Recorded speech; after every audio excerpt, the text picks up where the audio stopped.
We were very poor. My mother and father divorced when I was about 6 years old. I lived with my grandmother. I lived under a bridge because we had no home, quilts, blankets, homeless, living out of containers, garbage containers. I didn't care about feelings. I didn't have the warmth of a bedroom and a bike right? So I became very cold to people. My dad did not talk to me for 2 years. I didn't join the army. I joined the Navy. I became a servant to somebody. He did not like that. Look at yourself in the mirror and do you like the person that you see in that mirror? And if you do, go out and use that person to do great things in this world. If you don't, change it. Robert Irvine, welcome to Live Inspired with John O'Leary. Well, thank you very much. I'm excited. Well, you're blushing already. So for those who have not heard your name or they missed my long, obnoxious, rambunctious introduction of you, if you had to introduce yourself to a new friend, Robert, what do you do for a living? How do you respond to that? It's really simple. You're going to love this. I make eggs. Well, then they're going to ask you the question, for whom? Anybody. Kings, queens, presidents, homeless folks on the street, you name it, our military, our firefighters, our first responders, 911 operators, doctors, nieces, teachers, nurses. I mean, look, eggs are a favorite for everybody. And it's kind of funny when I say that, because most people say, oh, you're a celebrity chef. I'm like, nope, I'm a cook. Drop the celebrity crap. I hate that. I really do. I used to love it. I don't know why, but now I'm not a big lover of it. The fact that you just rattled off that bit of a resume from homeless folks to veterans to presidents and kings and queens is made all the more amazing when people hear your backstory. Because the reality is there are folks out there in the world who cook for those types of individuals who were set up for it in some regards. You were set up in some regards to never do it, which is part of why I'm so excited to have this conversation with you. Let's step away from Pennsylvania. Let's leave the United States. Let's go back to where you were born. Let's talk about growing up for a minute. What was life like for you and your siblings as a young person? So it's kind of interesting because I have two sisters, Jackie and Colleen. Colleen is in Scotland, about to get married in August. Jackie is in Australia. I've been married for 35 years to an English soldier who was transferred to the Australian Army as a senior enlisted. My brother, Gary, was in the Army. I joined the Navy, but my father was an Army veteran, little Irish guy, a hard-nosed meat and potato guy. When he left the Army, he was a painter and decorator. Right. Painted houses, new builds, whatever. My mother worked in a store called Fads. Fads doesn't mean anything in the United States, but it actually does because A.G. Stanley owned Fads Company. So that was like really interesting. We were very poor. My mother and father divorced when I was about 6 years old. I lived with my grandmother. I lived under a bridge for a little bit because we had no home, quilts, blankets, homeless, living out of containers, garbage containers. That was tough, but also made you hard. My mother and father repatriated after we left my grandmother's in the bridge. We repatriated to go to a council house. And in England, that means a state government house, a row home, basically. My mother and father never remarried, although they did get back together again. For 52 years, they stayed together, but never remarried. And every Sunday, my father would ask my mother, obviously having been to the pub first, would she remarry him? And she always said, no way. He passed away at 72. And then she said to me, I should have married him because I got death benefits. But it's kind of interesting growing up. My little sister, Jackie, and I are very close because she loved food. I was not a foodie. I was a football guy, football meaning soccer, woodwork guy, and history. They were the three things I loved at school. The rest, I don't want to be at school. It's boring to me. And I was a practical joker. Didn't enjoy school, but my senior tutor knew that. He's like, you're distracted, you're smart, but you're silly at the same time. And I would go to his house and sit and have these discussions about the world, and he lived in, if you watch or look for a very famous painting, it's called Harnham. And it's based on the river in Salisbury, the cathedral. He lived literally on that bridge, by that bridge. It's the most beautiful setting. But I would sit and talk about politics at 11 and 12 years old with him. My mother was poor. My father was poor. We didn't have any money because my dad used to drink it away. He's borderline alcoholic. So David Bodfish was his name, my senior tutor, and he said, "Look, I've got this opportunity to go on a cruise, which is a week away, a learning cruise." I said, "Yeah, I love it." But so I started doing those things. He would send me to camps because he knew my mother and father couldn't afford that. I got a wealth of experience, had a whale of a time, and kind of, I don't know, at 11 years old, I was doing home economics. The reason I did home economics was because there was 30 girls and me. And I thought, oh yeah, get a girlfriend. I'm a football player, rugby player, woodwork. I'm a good catch. Not the way we think as old people today, but I might get a girlfriend. It didn't happen because I made a quiche Lorraine, and that was my girlfriend and still is. Here I am at 6 years old in a couple of weeks, and that's my girlfriend. Man, you went through a lot, and we're only at age 11. So I'm going to pull you through a little bit of it. One of the things you said is, I'm under the bridge. I'm living out of trash cans. I'm hanging out with my grandmother. My parents are split. My dad's drinking away the income he is making, and it made me hard. Yep. That, like an egg, that means a lot. So when you said it made me hard, what did that mean to you? What was it actually making you as a kid? I didn't care about other people. I didn't care about feelings. I didn't care about, I mean, my mother loved me. Of course she did. I had all that stuff, right? Love is very unique to each an individual. But I didn't have the warmth of a bedroom and a bike right? So I became very cold to people Okay. because you always feel, or I always felt at that point, oh, they're trying to take advantage of you, right? Very early on in my life. And if you watch, and I just fast forward and then we can go back, but if you watch Restaurant Impossible in the early days, you'll see that cold Robert Irvine. You and I were talking before I hit record, and I'm like, you know what I love most about your story? It's not what you're doing now. It's the bumpiness and the texture and some of the mistakes that have led you to do it as well as you're doing it right now. And so I'm glad you're sort of unpacking that with us. Yeah. At 15, I was learning how to ride a bike, basically. I mean, I'm a baby at 15. What were you doing at 15? 15 years old, my mother would worked in a store, a wallpaper store, as I've mentioned, and she would go to work at 8 o'clock every morning. I would put on a red shirt, a red and black striped tie, a black sweater that was from Oxfam, or what you call Goodwill here. And I hated putting on with black pants and black shoes because it felt like I was just scratching. It just felt so uncomfortable to me. I'd wave my mother on the bus to work. I'd walk as though I was going to school. Then I'd double back and drink my dad's beer. He used to drink a beer called McEwen's, which is a Scottish beer. But I had to figure out, and this is kind of the conniving piece of me, I had to figure out if I drank his beer because there was only so many beers there, how do I replace that beer before he notices? One day, my mother called the house. Somebody must have suspected, or the school. I don't even know how she found out to this day, but she called the house. I answered the phone like an idiot and said the Irvine residence. And she said, what the, and I won't go into the rest of it. I'll deal with you when I come home. She came home. You're going to the recruitment office. And by the way, I forgot to mention when I was 11 years old, my father, who used to drink every night, which I told you, met a chief, a Navy chief, a retired Navy chief who used to run a Sea Cadet unit like ROTC in Salisbury, where I lived. And my dad took me there from 11 till about 15, yeah, just over 15 and 2 months years old. And I loved it. I used to go away to bases. I used to go away to warships, Marine bases, do all this exciting stuff.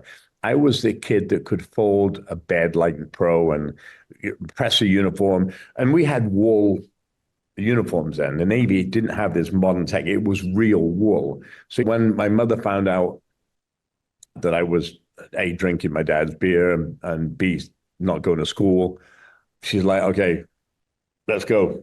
You go into the career office. So I went to the Navy because my brother and dad were in the Army at that time. And I said, I'm not joining the Army. That's cannon fodder. That's like people shoot at you. I don't want to do that. So I ended up going to the Navy recruitment office. And I was not stupid, but pretty stupid. Yes. I can say that because it's me. I took the math test and the English test called the NAMET, Naval Arithmetic and English Test.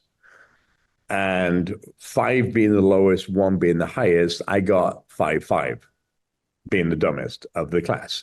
So the recruiter said, well, congratulations, Sonny. You've just joined Her Majesty's Royal Navy and you're going to be a cook. And I went, yay, because I'd been doing home economics for 4 years. And I loved what food could do. My dad hated it. My first quiche Lorraine, my food I'd bring home every week. Here's a meat and potato guy. So he was like, what is this crap? Not very supportive at all in that way. And my mother was like, oh, your dad's just a meat and potato guy. I'm like, whatever. So I joined the Navy really early. Robert, when you say this, I mean, this is your life, and so it's the only one you know well. Does it amaze you that this barely teenager is marching off to the Navy to peel potatoes? No, I was all excited because remember I'd been on these cruise ships and I'd been on these things that my tutor had sent me on. I was used to being away from home. It was like a vacation. It wasn't well, even though I was working, it wasn't work for me. I was learning to sail. I was learning to tie knots. I was learning to cook more. I was learning to press uniform. There was always an engagement of the brain somewhere, and my engagement of brain was with older people. Right. And it continued, and it still continues that way now. But 15 years old, when I joined my first training base, which was Her Majesty's Royal Naval Base, Chatham Dean. So Chatham Dean was where the Army engineers used to recruit and train. But Chatham itself was where the ropery, where the old 1800 ships used to dock and they make the ropes. So I was based there for my first 8 weeks of cooking training. Mm. Well, little t-shirt, skinny little arms, JACK, junior assistant cook, Irvine.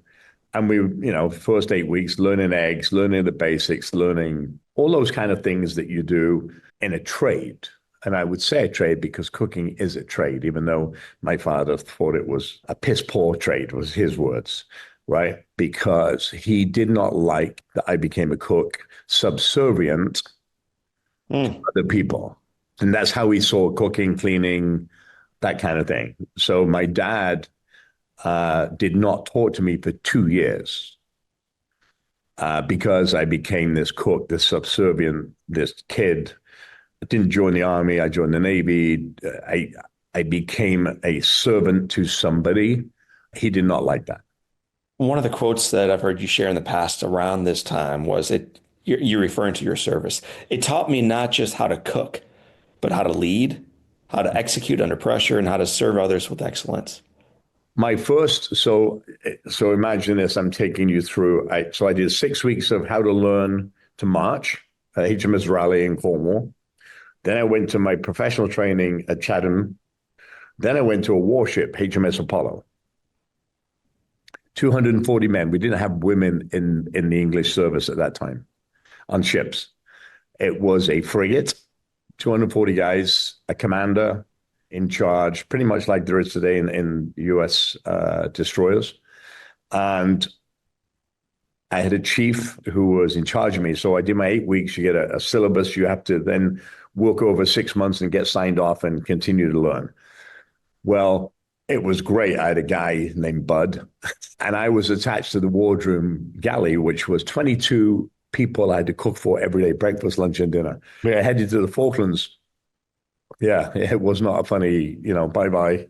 My brother was in Northern Ireland at the time with Belfast, getting stones thrown at him by 6-year-olds and shot at and all those kind of things. And I'm heading to the Falklands. We got to Ascension Islands, which is an American island about 4,000 miles away from Argentina, from the Falkland Isles. And we had what we call make amend, a day where you just jump off, swim, it's like a barbecue kind of thing. Well, I said, oh, this is great. So jumping in, triggerfish. I don't know if you know what triggerfish are, but they're almost like piranhas. They bite, they eat, right? So it didn't spend much time in the water, but we did for fun throw the bacon scraps in so the fish would be attracted to the other people. It was funny. It wasn't at the time, but it was at the time. Then I we had 2 bottles of olive oil. My boss said to me, oh yeah, olive oil is great for getting bronzed. So I put olive oil all over me, laid on a gray deck with a towel, woke up 3 hours later, like a militia beacon of red. Couldn't move for 2 days, but I had to cook. I still had to cook, but I was like in so much pain. And I had calamine lotion. I looked like a ghost in a galley in a kitchen because I was in so much pain. The leadership part came to me like this. It was no bigger than a box of this galley, and I was cooking for 22 officers. On the way to the Portlands, 4,000 miles left to go from Ascension Islands, I said to my skipper, who was a commander, Commander Payne, can we do something like where we do something for the crew? And he said, no, what do you want to do? And I said, well, I'd like to do an afternoon tea, like make cakes and sandwiches and, between 2 and 4, right? Because dinner's at 6. Can we do something for those people? We're steaming, we're practicing how to shoot guns and all these kind of things. I said, but it would really be good for the morale. He said, well, you can do it for the wardroom, meaning the 22 officers. And I said, well, okay, that's a start. So I shut up and I just did it. And they loved it every day. What you got, chef? Victoria sponge, scones, da, da, da, da, da. And then the one day I took some up to the bridge and I said to him, I really want to do it for the ship's company because there's a division between them and us, meaning me and you. He said, well, you can do that. That's fine. That's okay. I said, but the wardroom has to come to the main galley. Now we've got church and state. All right. And he said, okay. Fast forward 30 years, we're still doing it to this day. I was with the chairman of Joint Chiefs in Rota, Spain, going on an American ship. And we went on a British ship, and the wardroom mess attendant was telling the chairman of Joint Chiefs of the United States military the story I've just told you. How about that, man? But it brought Can I ask you about that? Because it seems abnormal to recognize the beauty of drawing people together and of trying to make the least among us feel as if they matter.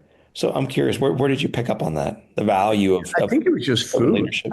I cared, even as a young kid, I cared about what I was doing, the knife cuts I was doing, the food that I would prep. So we used to take off. The reason I said between 2 and 4, because that was bedtime. So we had a 3-watch system. One did breakfast, one did lunch, one did dinner, and prepped for each of the meals each time. But at 2 to 4, I didn't want to go to sleep and listen. And by the way, I'm dating myself now because it was Neil Diamond on a cassette. I only have one for 6 months. I know them songs inside out, back to front, whatever. I didn't want to go to bed and lay in a rack for 2 hours. I wanted to do something that was meaningful, and baking to me and cooking to me was a way of expressing thoughtfulness or thankfulness. And I worked out every morning with these guys on the flight deck. We did PT in the morning, right? I'm like, oh, we got to do something for these guys. Got to do something. They're hardworking. Da, da, da. And I've always felt that food is a way, it's comfort, but it's also a way to break down barriers. It's, we're doing this now on a computer. Back then, we didn't have computers. We didn't have the iPhone. We had a piece of paper that folded 3 ways, and it went home. And it took, 4 months to get back, like the old days. There was no internet service. So food and mail were the 2 things. And if you go in history, World War I, World War II, Afghanistan, Iraq, Vietnam, it was all about mail if they could find you mail. And food was a comfort source. And I felt that we could do a better job. Although I had older guys that would resist me doing these things because it meant more work for them. I'm like, look, I'm not asking to work. I'll do all the work. You can take the credit. I don't care. I don't care. It's not about credit. It's about how do I make the crew feel, and and I knew food would unite them to get things done faster with a more lighthearted approach. That makes sense. Was it difficult to transition from service into civilian life? It's the hardest thing I've ever done in my life. I think you think living on a bridge and being homeless and having no food is hard. Transition to the military after spending so much time in the military, and I talk about it a lot, especially here in the US, because in England there is no transition period, or there was no transition period, I should say. It was like, here's your papers, here's your date, you get out, your 3 years of reserve, you show up once a year, you check your kit, you do a weekend, and you go on. By the way, I've never claimed that pension, never. But it was hard because, you come out of doing service and you have this team around you and the jokingness, and you got your 3 square meals, you got your bed, you got all these things that you have that you take for granted. Then all of a sudden, that's gone. You're not in uniform anymore. You don't bark an order and somebody jumps anymore. There is no service above self. Mm. It's you, and you're in a big wide world. And the big wide world is like step all over you, stand all over you. They want that job more than you do. Whereas in the military, it's wait your turn, take your exams, and you get promoted. That's what I was used to. So when I came out, I didn't know what to do. I didn't know where to go. I ended up in a hotel in Warsaw, West Midlands. Then I ended up at a football club in Birmingham. Then I ended up reading a newspaper article from the London Times. There was an advert that said, "Hey, if you can cook, come and join a cruise ship." And I'm like, oh, £600. That was a lot of money to me. £600 was more than my month's salary. So I got my mother to give me £600 after I came out of the military. And I went up to London, had an interview. The next week I was in Miami, Florida, meeting these Herculean, and I say that specifically, amazing chefs running, 2 or 3 thousand people ships with breakfast, lunch, dinner, mid snacks, midnight buffets, that, the whole 9 yards. Nice. I went, my first 6 months was as a sous chef. Then I went home and I was making somewhere in about, I think $2,000 or $3,000 a week, which is a lot of money. I'm not like, yeah, I'm king of England, and I put that into a bank in Grand Cayman. And on my last trip in Grand Cayman before going home after my 6 months, I would grab it, put all the money in a suitcase, carry it on a plane. Not like today. You can never do that today. But I fell in love with it. Number one, the ocean. Number two, the people. And I did that for, oh my God, one When you, company. when you say the people, does that mean your staff or those you The served? staff. So the staff were from all over the world. Americans, sorry, and I've proven this, Americans don't like to work, right? 18 hours a day. And on a cruise ship, that's what you do. Disney proved my theory correct when they hired all Americans. And 6 weeks later, we had to come back in and change the crew to a European crew from all over the world because 18 hours a day, living in cramped quarters, 6 months, 8 months a year, is not somebody's ideal fun. I No. loved that. I got to do the things. I got to meet people. I got to go places. Again, the Navy feel of young kid in charge of a lot of people, older, with consequences. Food had to be put up, food costs had to be made, food satisfaction, food hygiene in US ports. All those things I got paid $100 for every week if we hit a certain level. So I never lived on my Mm. salary. I lived on those bonuses. And I loved it. I took my mother on cruises. She loved it. But it took me a while to transition from that military, not the mindset, because I was the same on the ship. I was very, hey, B, C, D, and there's a time and you're in charge. And it worked really well for me because that's how I was taught. And that's how the cruise ship industry works. Robert, I honestly could spend hours, man, just talking with you about the resume, about the past, about what you're doing and what you're working on next. But we're going to speed up just a little bit to make sure that eventually your father, who may not have joined you on a cruise ship, if he chooses, could pay attention to what you were working on because you become a television star.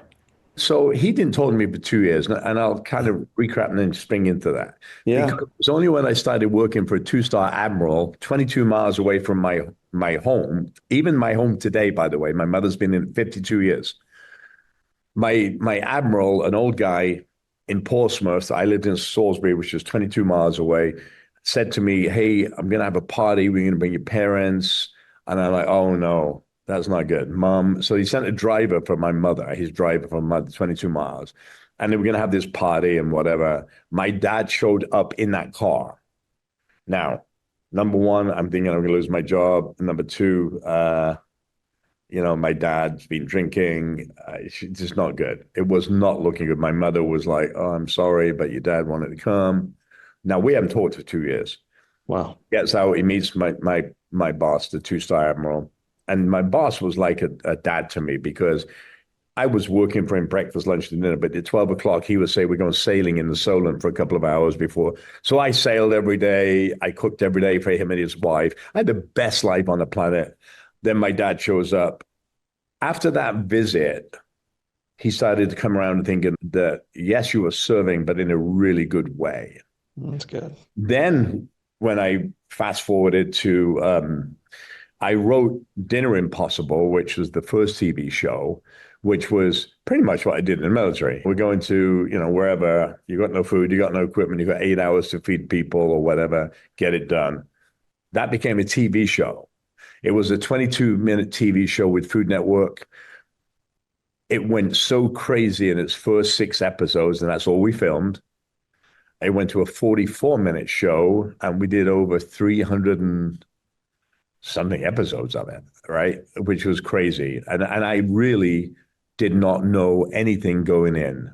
And one of the premises of my TV shows are, I don't want to know. I want the story to be told to me or the mission given to me, and I'll figure it out. So Dinner Impossible was the first. My dad came and my mother came for 8 weeks of the year. They stayed in a hotel. I'm making $4,000 an episode at that point, which I thought I was rich, by the way. So the doorman would take care of my mom and my dad, and they would drive in cars and go to nice restaurants, and very different to what we were used to. Yes. My dad loved it. My mother was very subdued, still is very subdued about it. But he passed away almost 12 years ago. And we got to talk about this beginning of my life and his feeling subservient, service, and all this. And he was great with it when he died. He died of Alzheimer's and heart conditions and kidney conditions, all that kind of stuff. But he was a mean guy when he died, and he didn't know he was mean because he had Alzheimer's.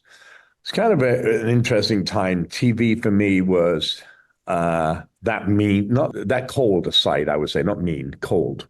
That you saw of Dinner Impossible, just there's a mission, get it done. That's the military side. But hey, I'm not listening. This is what I've decided. This is what you're going to do. Just follow the orders and carry it through. And look, it became an instant success. Dinner Impossible and Restaurant Impossible. Nobody would argue with you. When you're the lead in a TV show, you pretty much have say of what you do, right? Except this time, Dinner Impossible, you would give me the mission, I would carry it out, and I've got time. I either make it or I fail it, one of the two. Restaurant Impossible was completely different because you were playing with somebody's life. And the first couple of seasons, it was, look, you failed, you suck at what you do, your food's terrible, your management's terrible. And I just wanted to fix the restaurant. That was my goal, of fixing the restaurant to make it successful. Then about 6 episodes, 8, 10, 12, I don't even know the number, started to realize something. I would leave and I'd do all the decoration and food and and they go back to their original state. And I started to call back and say, why are you doing that? Well, we don't understand, or we don't. So I started to listen. So instead of saying, oh, we're going to do this, I would say, well, what was your original plan of opening a restaurant? What was the original vision? What was the original? And once I understood their mindset, and what you see is 44 minutes is actually me being on 48 hours. So I don't sleep those times. Maybe it's a couple of hours if I'm lucky. But my job, if I leave you worse off, and that's what I was doing, and I didn't realize it. In the first episodes, I was failing them, even though a nice restaurant, but I wasn't teaching them. So they would go back to their old ways that which they knew, and then they would fail. So I created that failure for them. I didn't help them. So then I started to listen, get the original plan, and then I could work around that plan based on what they told me. And it's so funny because I used to wear an IFB, a device that the producer could talk to me, and they would say, that's not what they told us yesterday. And some of the stories were uncovered, I can tell you, there was moving. There was a beating, there was abuse, and by the way, you would never see them on TV because that was cut. There was sexual things there. There was adultery. There was all these things that came up. My job is not to expose that stuff. That's not what I do. My job was to help you get help on what you need help with. Just fix the restaurant. Yes, I'll help you do this. And by the way, we've got out of 350 something restaurants. I mean, we are, I think, after COVID, by the way, we're about 70% successful. Yeah. My biggest restaurant being $1.1 million in debt now does $3.4 million. I talk to them every week. They've become like lifelong friends. But that was that change of the cold-hearted Robert to the more caring, listening Robert. Something that I think you'll appreciate is so to prepare for today, I read everything under the sun about your life. And there was an article years ago that in like the first 10 episodes you did, I think 9 of them are out of business.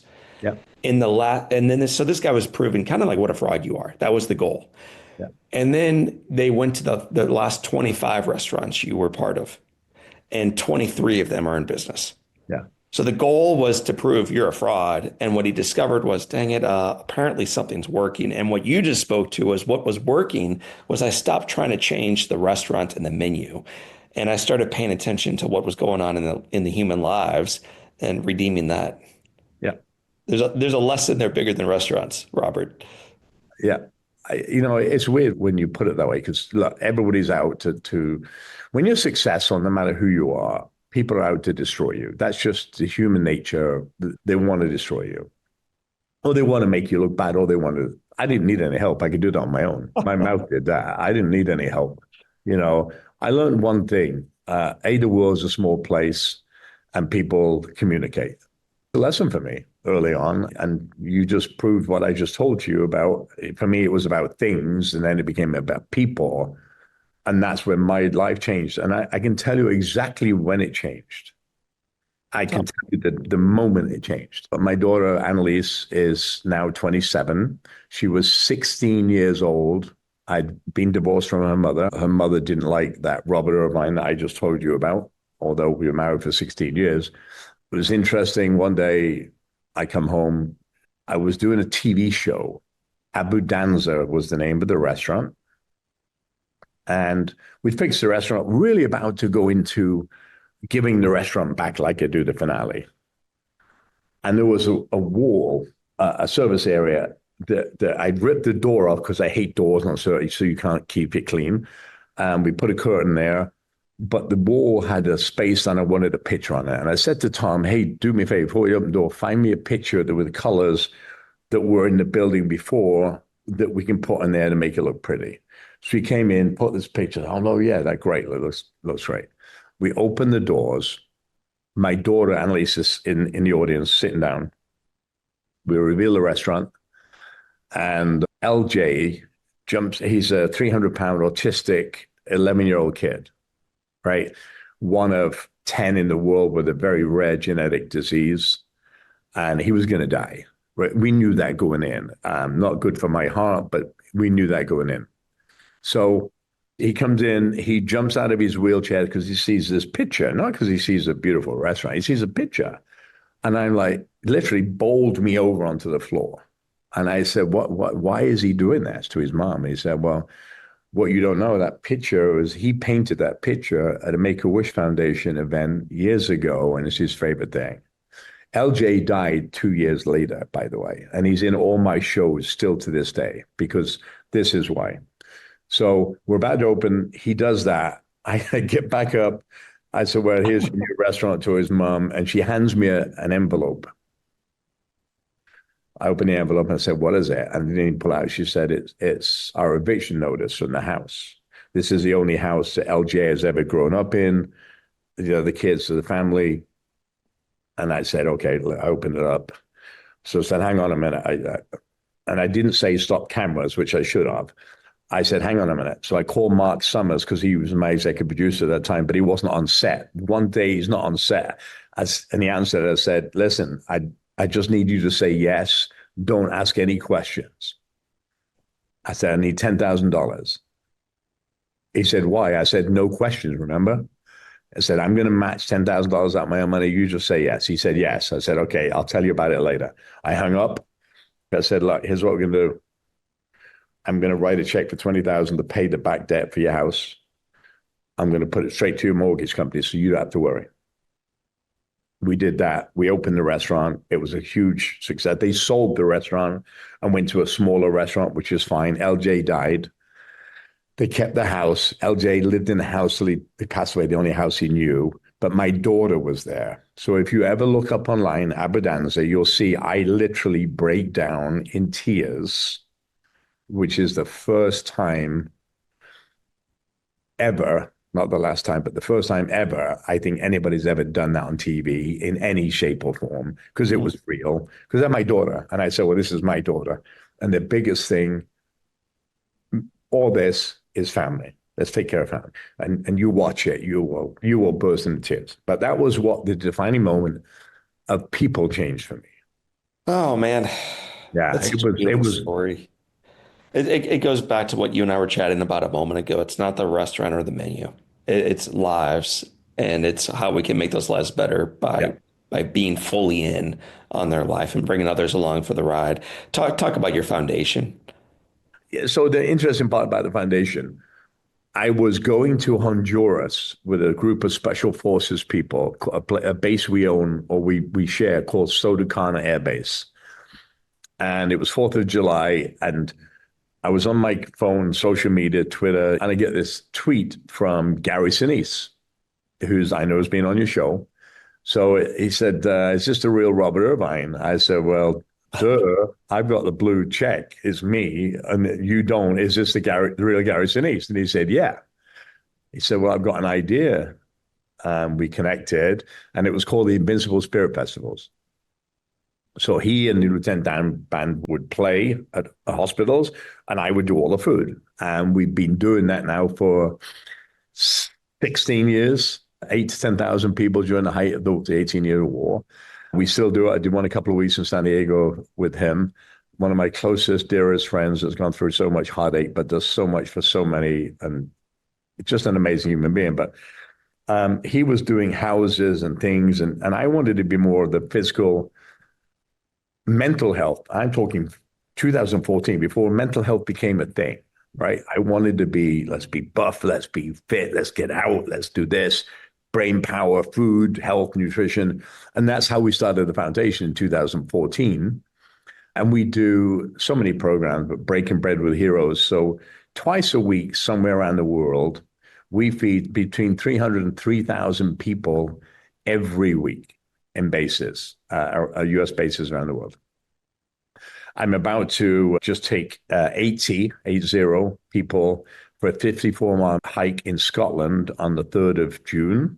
Thanks to our great partners, American Airlines, that's helping us take all these people. We bought the village of Dunkeld to put them in hotel rooms. And then we do this march together. And what is unique about this march, John, is it's not a race. It's you can do 20, 26, 38, or 54 miles, bronze, silver, or gold.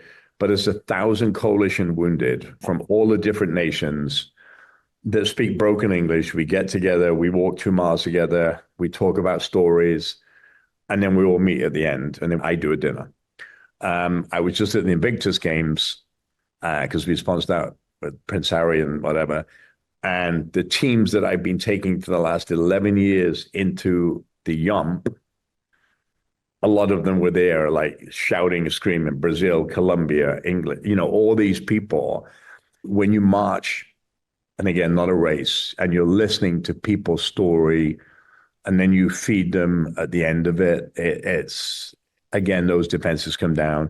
Our coalition forces don't get what we get here. They don't get the support. They don't get that. So my goal is not my program. The program is the Army Benevolent Fund of England, and we pay an entrance fee. It's $200 or whatever each, and that money goes to those foundations to help them folks. But it's eye-opening to see different cultures and coming together. And we've got a guy that's got 99% burns, triple amputees. This year, I have 2 Medal of Honor recipients with us in our AD. But there's 1,200 people traipsing through Scotland, getting soaking wet, falling down. I broke my tricep on one of them a couple of years ago. But it's just That's one of the programs. Breaking Bread we do, which I told you around the world. We partner with Dean Kamen to bring stand-up wheelchairs that go over any terrain with no limbs, right? That can help people. We give about 10 of them away a year at $50,000. We do dogs. We do grants. I was literally on the USS Albany, a submarine, when Governor Shapiro's house got firebombed. We end up literally getting off the submarine the next day, going up and feeding all the firefighters to put that fire out. So we take care of the firefighters, police officers. It's RobertIrvineFoundation.org. It's an amazing, that's what my life. Brother, listen, man, you grew up under a bridge with a father who disrespected you and his wife.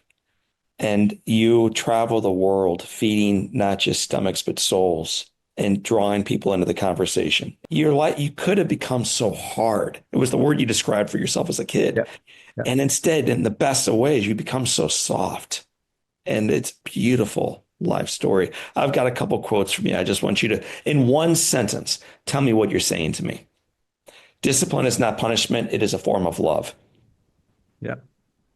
I feel that we don't take as leaders, and you can quote me again on this on the book, when I say, look up into the stars and say, dream and maybe one day it'll happen, right?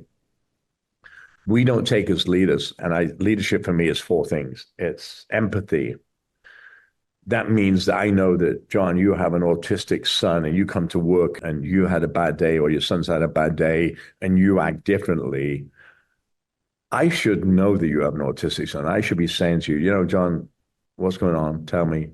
Go home. I got you. Don't worry about money. Don't worry about whatever you need. Let me know. That's what good leadership is. It's trust. It's authenticity. It's empathy. And it's so funny because on LinkedIn yesterday, somebody wrote something about a young woman, and this CEO who was writing the article fired her. Mm. Then he found out all this that I'm just said to you. He drove around to find her living in her car because she'd been evicted, give her a job back and help to get back on her feet. That's what leadership is understanding people. We all have flaws. I'm the biggest flaw there is on the planet. God put me here to be a flaw, I think. But it's okay to have flaws. It's okay to be not perfect. It's okay to fail. It's okay to do something wrong. Just don't do the same thing twice, right? But I believe in this one thing, and I'll say it. It doesn't cost money to be nice. It means opening the car door, helping somebody across the road. Listening can save a life. Buying groceries at a store when you see it pushed to the side, it could be for a child that's not being fed. And I see this all the time in food banks. It's not people living on the street. It's people that just can't get their head above water, need a lift up, not a handout, a lift up. That's what it is. And we have the ability and we have the platform, us, you, me, and a lot of others don't do it, by the way. And I won't name them because they're big stars and I get really upset when they don't do it. And by the way, I tell them, it's just not, I'm not alone. You do not seem, I used the word to describe you a moment ago, soft. That doesn't seem like your character, though. You seem to be a very direct, bold leader, man. Yeah, I am. But it doesn't cost that, right? So I implore at the end of everything. I just did a cruise with 3,000 people last week. And I said, look, I know you'll do great things for people you love and you know. How about each one of you in this 3,000 cruise ship, go out every day with one thing in mind. Do one good thing for somebody you don't know. And just look at what that power would be if we all did something for somebody. And I'm not saying go and give somebody on the street money, but you can buy them food, you can buy them socks, you can buy them shoes, you can guide them. That veteran, there's so many people out there that just need a little nudge. And I recall this story a couple of months ago when a young college kid in Florida videoed a man playing the piano. It went viral. He was a veteran, by the way, a Marine veteran, but nobody knew that until they dug into it. The guy now has a record label. He has a house. They just need that. Nobody's going to ask for help. Nobody likes to ask for help. Hand up, not a handout.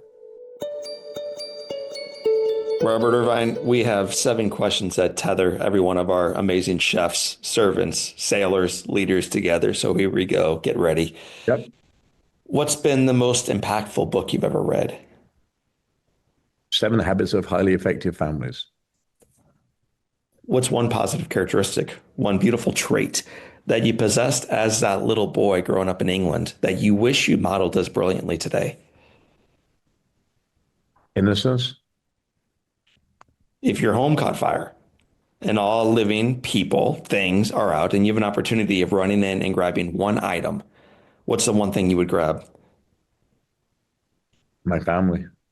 They're already out, so they're out safely. Okay. Okay. Husband, dad, oh, What would I everybody. back? Once I get my family, there's nothing worth anything to me other than my wife and kids. If you could sit on a bench on a gorgeous day and have a long conversation with anyone living or deceased, who would you like to be next to? Nelson Mandela. What's the best advice, Mandela, your wife, your dad, your mom, anyone else ever gave you? So the best advice you've ever received is, Just be yourself. what do you wish you had known at age 20? What wisdom might have benefited you to hear at age 20? You don't have to, comes down to one sentence, be yourself, number one, but you don't have to stack up to somebody next to you. You don't have to try and beat them. You don't have to try and keep up with them. You don't have to be them. You have to be the best version of yourself. Robert Irvine, my friend, it has been said that all great people can have their lives summed up in one sentence. How would you like yours to read? He did the best he could. Well, dude, you did the best you could. And in doing so, you fed countless people, not just meals, but hope. And that's not giving someone a hand up. It's reminding them of the dignity of their lives. And I appreciate you. Well, I thank you for doing this. There's something I would say, take a look, and I say this on the show a lot. Look at yourself in the mirror and do you like the person that you see in that mirror? And if you do, go out and use that person to do great things in this world. If you don't, change it. Hmm. Well, Robert, thank you for changing the person you saw in the mirror and in doing so changing the world, man. It's incredible what you've overcome, what you've accomplished, and what you're doing to give back. We still got lots to do. There's plenty more life left in the 6-year-old, I hope.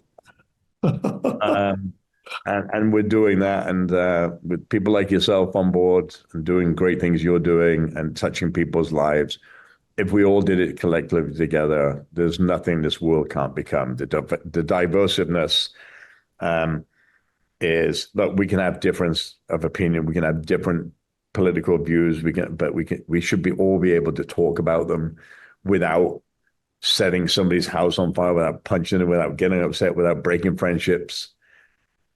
I mean, guys, we're humans. Be nice to each other. My friends, it's not impossible, turns out, to be human and love the one in front of you. That is Robert Irvine. My name is John O'Leary. Today is our day. What a gift. Live inspired.